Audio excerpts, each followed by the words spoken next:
Blood and power, these were the twin obsessions that defined Henry VIII's reign as his swollen body lay rotting from within.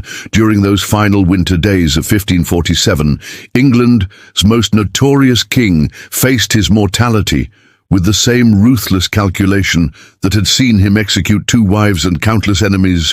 "The lion is dying," whispered courtiers behind closed doors. But his claws remained sharp until the end, and the journey to this grotesque finale began decades earlier, with a handsome athletic prince renowned across Europe for his vigor and charm. How did this Renaissance golden boy transform into the monstrous tyrant, gasping for breath in the candle-lit chambers of Whitehall Palace?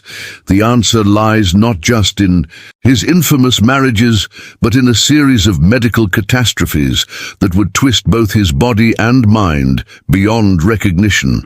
By January 1547, Henry was barely recognizable as the man who had once jousted with the finest knights in Christendom. His body had become a battlefield of afflictions, his legs riddled with suurating ulcers that emitted an odor so foul that courtiers struggled not to vomit in his presence. The king now required mechanical devices to move his enormous bulk, which some accounts suggest had expanded to nearly 400 libbre.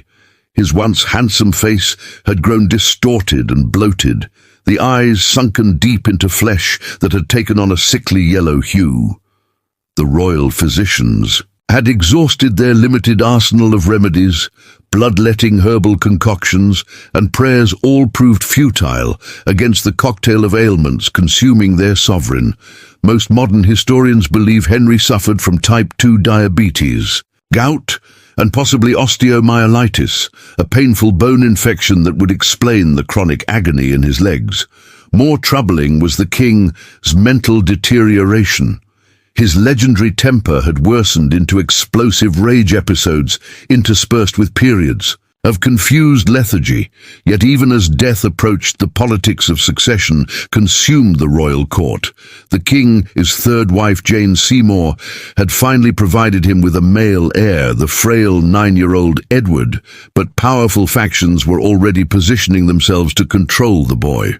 After Henry's death, the conservative Catholic faction led by the Duke of Norfolk competed against the reformist Protestants under Edward Seymour. The young prince, his uncle Henry, paranoid to the end, was acutely aware of these machinations, signing execution orders even as he struggled to hold a pen. The king's rapidly declining health remained one of the most closely guarded secrets. In the realm, royal proclamations continued to describe Henry as hale and hearty, while reality told a far different story. Those permitted into the royal sick room encountered a macabre scene. The immense royal bed draped in dark fabrics, the sickly sweet smell of decay barely masked by burning incense, and at the center, the mountainous form of a man who had once symbolized the vigor of England itself. Palace workers whispered of hearing the king's screams echoing through the stone corridors of Whitehall. Henry's leg ulcers caused him such excruciating pain that even the slightest movement could trigger paroxysms of agony. His physicians applied piccases containing everything from boiled onions to powdered human skull, desperate remedies that only added to his suffering. More effective was the liberal application of opium, which dulled the king's pain, but further clouded his already deteriorating mind. The psychological torment matched the physical. Henry had once been the most feared man in England, his word literally life or death. For any subject now, he found himself helpless against the betrayal of his own flesh-court records, indicate increasingly erratic behavior, moments of near delirium when he would ramble about the ghosts of executed rivals, or call out for wives long dead.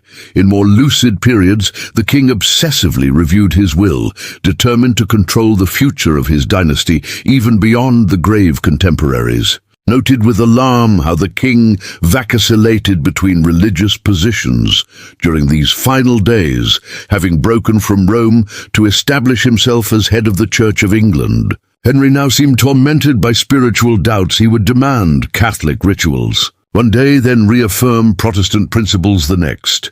His personal chaplain recorded how the king would awaken in terror from nightmares claiming to have seen the faces of Thomas More and Berlin and other victims of his reign standing at the foot of his bed in silent judgment.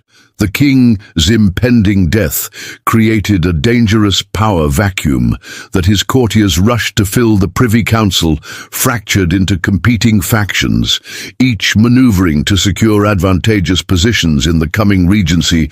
Thomas Howard, Duke of Norfolk, who had survived decades of court intrigue, now found himself outmaneuvered by the Protestant faction in a final display of Henry's enduring ruthlessness.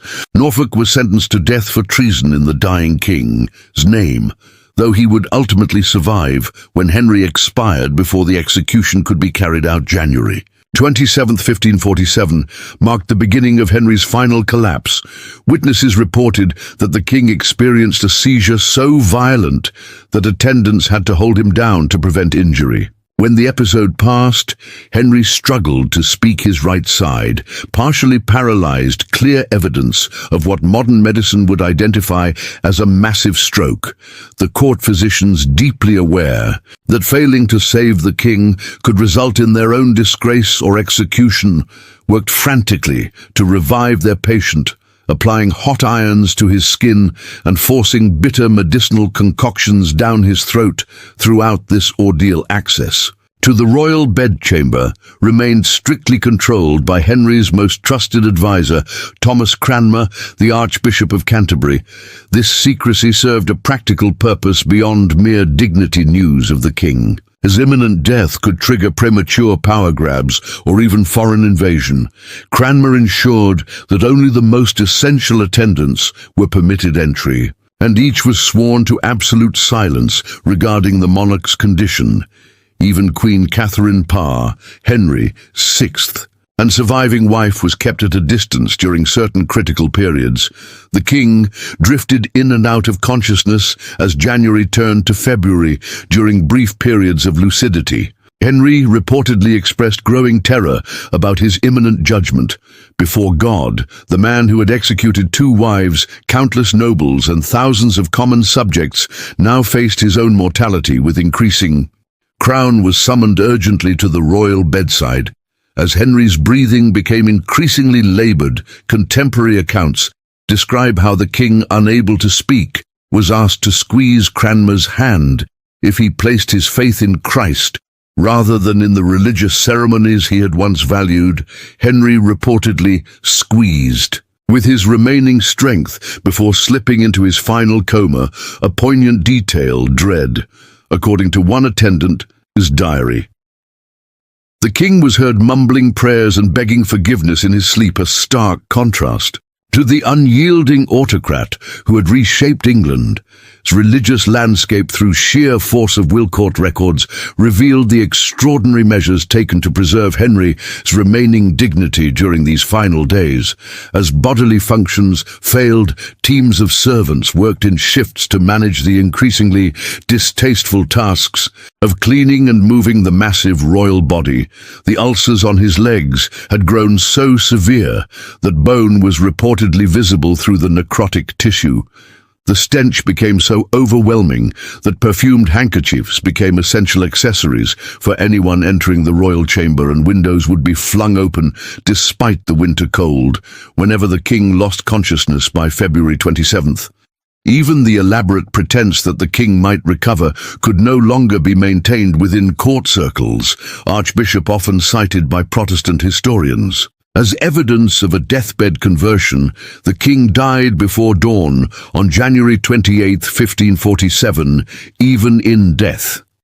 Henry's enormous physical presence dominated the royal chamber, his corpse a grotesque monument to excess and suffering. The official cause was recorded simply as natural decay, though modern medical analysis suggests a lethal combination of heart failure, sepsis from infected wounds, and complications from probable type 2 diabetes. More remarkable than the death itself was the extraordinary conspiracy of silence that followed, as the Privy Council suppressed the news for 3 full days while consolidating power around young Edward VI. This delay proved crucial in establishing a smooth transition of power. While Henry's body lay cooling in his chamber, Edward Seymour, Earl of Hertford and uncle to the new king, moved with ruthless efficiency to secure control. Secret meetings were held, key fortresses secured, and potential rivals neutralized before the public announcement of Henry's death on January 31st, when the bells of London finally tolled to mark the monarch's passing. Edward Seymour had already been named Lord Protector and Duke of Somerset, effectively ruling England in his nephew's name.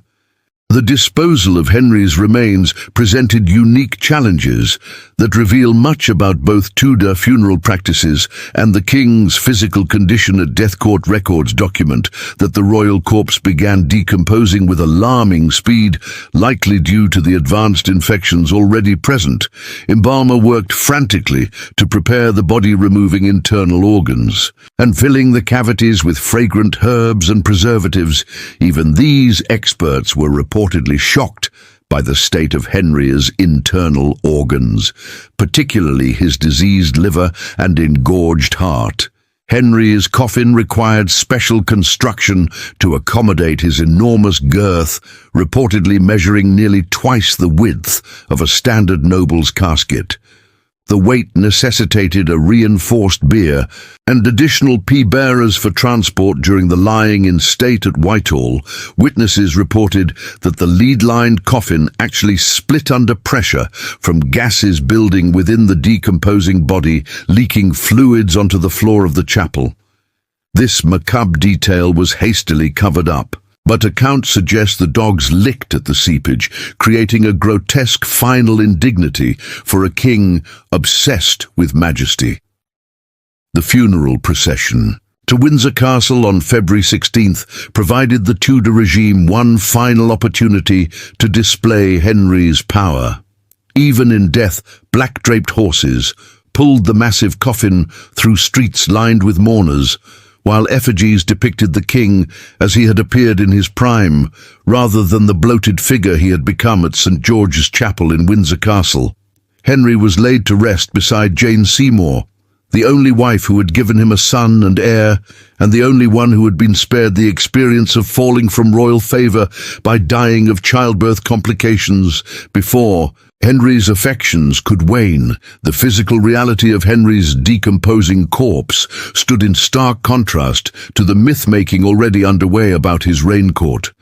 Painters like Hans Hollein had crafted the enduring image of Henry as the broad-shouldered embodiment of masculine power, legs firmly planted, hands on hips, glaring defiantly at the viewer. This carefully constructed propaganda bore little resemblance to the disease-ravaged body now sealed beneath Windsor's stone floor.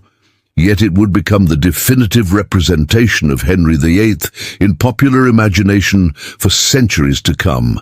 Henry's will revealed his final attempts to control the future. From beyond the grave, the 30-page document meticulously laid out the succession, first to Edward, then to Mary, daughter of his first wife Catherine of Aragon, and finally to Elizabeth, daughter of Anne Boleyn. This clear line of succession, though interrupted by the 9-day reign of Lady Jane Grey, would eventually be followed exactly as Henry specified. The king's posthumous grip on England would extend through all three of his children, each of whom would rule as Tudor monarchs, before the dynasty finally ended with Elizabeth III's death in 6003. More immediately significant were the power arrangements.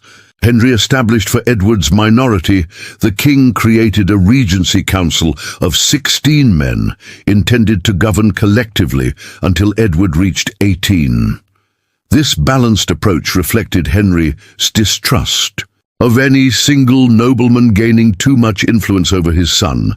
However, his careful planning was quickly undermined as Edward Seymour outmaneuvered his fellow councillors to be named Lord Protector within days of Henry's death. The speed with which Henry's wishes were subverted demonstrated the limitations of even a king's power. Once death removed his fearsome presence, the medical legacy of Henry, his final days, continues to fascinate historians and physicians alike. His symptoms have been retrospectively diagnosed as evidence of everything from syphilis to scurvy, though the most compelling evidence suggests type 2 diabetes, complicated by chronic osteomyelitis.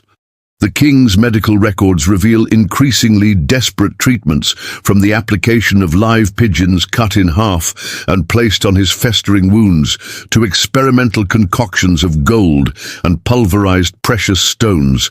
These expensive but useless remedies reflect both the limitations of Tuttor medicine and the exceptional measures taken for a patient of Henry's status. Perhaps most poignant were the personal effects found in the king's chambers after his death. Among the expected trappings of royal power, jeweled daggers, official seals, and diplomatic correspondence, servants discovered a small locked chest containing more intimate items: a miniature portrait of Jane Seymour, a lock of hair believed to be from his mother, Elizabeth of York, and a child's handwritten prayer book, possibly belonging to Elizabeth before her mother's execution. These humanizing details offer a glimpse of the man behind the monstrous reputation, suggesting that even as his body and mind deteriorated, Henry maintained some connection to family bonds and personal sentiment. The king's death triggered immediate political realignments that would shape England's destiny for decades. Conservative Catholic forces that had maintained influence during Henry's final years found themselves abruptly sidelined as Edward Seymour established a decisively Protestant regency. Archbishop Cranmer, who had administered last rites to the dying king, now accelerated religious reforms that Henry had approached more cautiously. The first English Book of Common Prayer would be published just 2 years after Henry's death, pushing England further toward Protestant doctrine than the king himself had ever intended, Henry's complex religious position having broken with Rome, while maintaining many Catholic practices, created an ambiguous legacy that allowed both Protestant and Catholic factions to claim him as their own Protestant. Reformers emphasized his rejection of papal authority, while Catholics pointed to his defense of transubstantiation and opposition to Lutheran theology. This theological ambiguity would fuel religious conflicts throughout the reigns of all three of his children, as England swung between radical Protestantism under Edward, Catholic restoration under Mary, and finally the middle way established by Elizabeth. The king's death also marked a crucial turning point in Tudor propaganda, having crafted the image of Henry as England's defender against foreign threats and papal tyranny. Royal publicists now faced the challenge of transferring this authority to a 9-year-old boy. Portraits of young Edward VI deliberately echoed his father's iconic stance, depicting the child with the same wide-legged posture and defiant expression that had characterized Henry's most famous portraits. Court ceremonies emphasize continuity, with courtiers required to bow to Edward's empty throne with the same reverence they had shown his father beyond the political sphere. Henry's death reverberated through daily life across England for nearly 4 decades. He had been the embodiment of royal authority, his personality and whims directly shaping governance down to the local level. His passing created a psychological vacuum as much as a political one. Parish records from early 1547 reveal widespread anxiety about the future, with increased reports of prophetic dreams, strange celestial omens, and even alleged ghost sightings for a population steeped in religious symbolism. The death of such a dominant king inevitably carried apocalyptic undertones. International reactions to Henry's death revealed the complex position England now occupied on the European stage. The French ambassador reported that King Francis II genuinely mourned his dear brother of England, despite their repeated conflicts. Emperor Charles V, Catherine of Aragon's nephew, more pragmatically assessed the strategic implications, wondering whether England under a child king might be vulnerable to invasion or alliance. Pope Paul III, who had excommunicated Henry a decade earlier, reportedly offered a mass for the king, his sole a diplomatic gesture that acknowledged Henry's significance, while reasserting the Catholic claim on his spiritual destiny. The physical space where Henry died, his private chambers in Whitehall Palace, became charged with historical significance. Almost immediately, courtiers reported reluctance to enter the rooms where the king had suffered his final agonies, with rumors of strange sounds and inexplicable cold spots, fueling superstitious fears. Young Edward VI reportedly refused to sleep in his father's bed, insisting on new chambers being prepared. This psychological aftermath reflects the traumatic impact of Henry's death on those who had witnessed his decline, many of whom had devoted their lives to anticipating and satisfying his unpredictable demands. Henry's medical case represents one of history's most well-documented royal deaths, providing valuable insights into Tudor medical practices. His physicians kept detailed records of treatments administered during his final months, records that survived because they were preserved as evidence that everything possible had been done to save the king. These documents reveal an approach combining ancient Galenic medicine with emerging Renaissance techniques, hot cupping to draw out bad humors, herbal preparations based on classical texts, and even early forms of hydrotherapy. The failure of these methods to provide relief demonstrates the limitations faced by even the most advanced medical practitioners of the era. The king's obsession with his posthumous image extended to explicit instructions for his tomb, a massive monument that would dwarf all other royal burial sites in England. Henry commissioned elaborate designs featuring 40 life-sized bronze figures and a towering central structure topped with an equestrian statue of himself. This grandiose plan reflected both his ego and his anxiety about how history would judge him. Ironically, the massive project remained unfinished due to financial constraints, and the planned bronze figures were ultimately melted down during the English Civil War, a development that would have infuriated the image-conscious king. The immediate aftermath of Henry's death saw a rush to either secure or distance oneself from his legacy courtiers who had fallen from favor during his final years emerged from hiding, while others who had enjoyed his patronage scrambled to establish new protective relationships. Archives contain poignant correspondence from royal servants suddenly finding themselves without position after decades of service to the king's personal needs for many adaptation proved impossible. The skills required to manage Henry's volatile temperament had little application in the more restrained court of Edward VI. Some former favorites committed suicide in the months following the king's death, unable to navigate the rapid power shifts. Perhaps most significantly, Henry's death marked the beginning of a critical transition in English governance, from rule by an absolutist monarch whose personal will dominated policy to more collaborative forms of power sharing between crown and nobility. Edward Seymour, as Lord Protector, lacked Henry's intimidating personal authority and relied more heavily on council approval. This shift, though temporarily reversed during Mary's reign, established precedents for constraint of royal power that would develop further under Elizabeth and ultimately contribute to England's unique constitutional evolution. Henry's death thus paradoxically weakened the very institution of absolute monarchy that he had spent his life strengthening. The king, his final illness, became a subject of intense medical retrospection, with each generation of physicians reinterpreting his symptoms. According to contemporary understanding, Victorian doctors, influenced by moral perspectives on disease, emphasized syphilis as a likely cause, viewing Henry's condition as divine retribution for his sexual excesses. Early 20th century specialists focused more on metabolic disorders, suggesting gout and diabetes as primary culprits.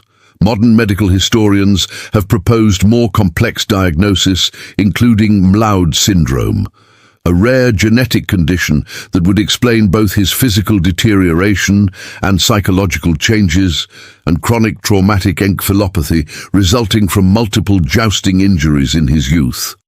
The disposal of Henry's personal possessions provides a revealing glimpse into Tudor attitudes toward death, and remembrance court inventories document how objects touched by the king in his final days were treated with particular reverence, some preserved as quasi-relics.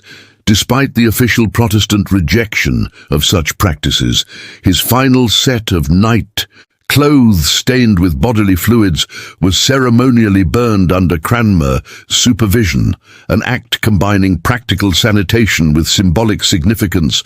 More valuable items, including his extensive collection of astronomical instruments and maps, were carefully catalogued before being distributed according to his will or retained for Edward's education. Henry's death placed his surviving wives and children in precarious positions, requiring careful navigation of court politics. Catherine Parr. His widow maintained a dignified public mourning while privately moving with remarkable speed to marry her true love, Thomas Seymour, a union she had deferred during Henry's lifetime. 9-year-old Edward, now king in name, but heavily controlled by his Seymour uncles, recorded his father's death with disturbing detachment in his journal. The emperor's ambassador was commanded to come home on the 4th of January upon the death of the king. My father, whose soul got pardon, the formal, unemotional entry suggests the limited personal relationship between father and son. Meanwhile, Henry's daughters faced their own challenges in the new regime. Mary, at 31, remained a committed Catholic, increasingly alienated by Edward's Protestant reforms. Elizabeth, just 13, had to navigate court life with extraordinary caution, her position rendered vulnerable by her mother's execution, and the lingering questions about her legitimacy. Both princesses would eventually succeed to the throne. Henry had promised them, but the path would prove dangerous, Mary narrowly avoiding execution during Wyatt's rebellion, and Elizabeth enduring imprisonment in the Tower during her sister's reign. The accounts of Henry's final hours reveal the extraordinary isolation experienced by even the most powerful monarch at the moment of death.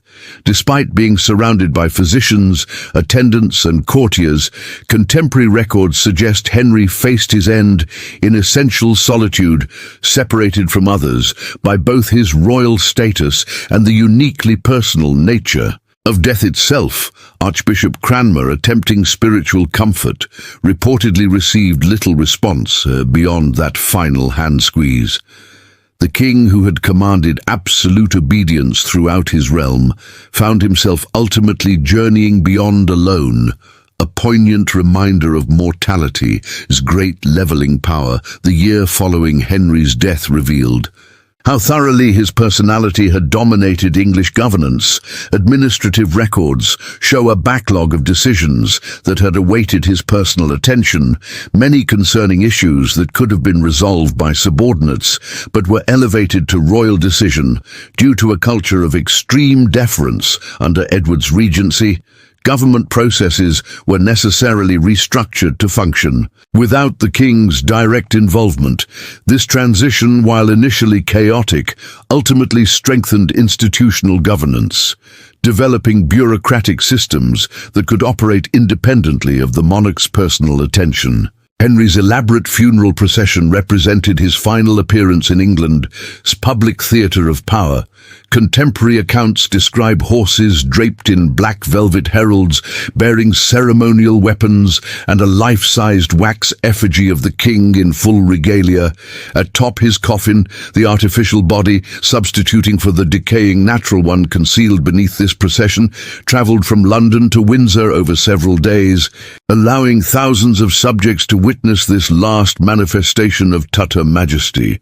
The careful choreography reflected deep anxiety about political transition, using ritual to reinforce the message that, while the king might die, the monarchy endured. Court physicians who had failed to save the king faced uncertain fates in the aftermath. Medical records show some quickly securing positions with other noble families, while others faced professional ostracism for their association. With Henry's unsuccessful treatment, Dr. Thomas Wendy, who had been brave enough to inform Henry of his impending death, when others dared not, parlayed this demonstration of courage into continued royal service. Under Edward VI, the king's apothecaries faced particular scrutiny, with inventories of medicines supplied during Henry's final illness examined for possible negligence or worse, deliberate hastening of death. The scientific examination of Henry's remains, conducted during vault renovations in the 1800s, provided tantalizing insights into his physical condition. Death workers reported finding an enormous skeleton consistent with Henry's known stature, with evidence of severe joint deterioration, particularly in the legs. Modern forensic techniques, applied to historical medical records, suggest Henry may have reached the extraordinary weight of approximately 400 lb at death, with a waist measurement exceeding 50. In this extreme obesity, combined with poor circulation in his legs and the open wounds described in contemporary accounts, would have created ideal conditions for the sepsis that likely contributed to his death. Perhaps most revealing about Henry's final days is what they tell us about power, his limitations. The king, who had reshaped England's religious landscape, executed queens and nobles with impunity, and built a navy that would eventually rule the world. Oceans found himself utterly helpless against his body's deterioration. Court records describe episodes of Henry raging against his physicians, demanding they restore his health through sheer force of royal command. This futile defiance against biological reality reveals the central paradox of absolute monarchy: the inevitable vulnerability of even the most powerful human body to disease, decay, and death. The religious ambiguity surrounding Henry's death created space for competing narratives that served various political purposes. Protestant chroniclers emphasized deathbed moments of evangelical clarity, while Catholic writers outside England depicted a king tormented by regret for his break with Rome. In reality, evidence suggests Henry maintained his characteristic religious position until the end, accepting himself as supreme head of the English Church, while rejecting key Protestant doctrines. This complex theological stance, essentially Catholic in ceremony but rejecting papal authority, reflected the king's lifelong tendency to reshape institutions around his personal needs, rather than conform to external standards. The economic consequences of Henry's death extended far beyond court circles. Financial records indicate that the new Regency government inherited a severely depleted treasury and debased currency, the result of Henry's expensive foreign wars and lavish personal spending.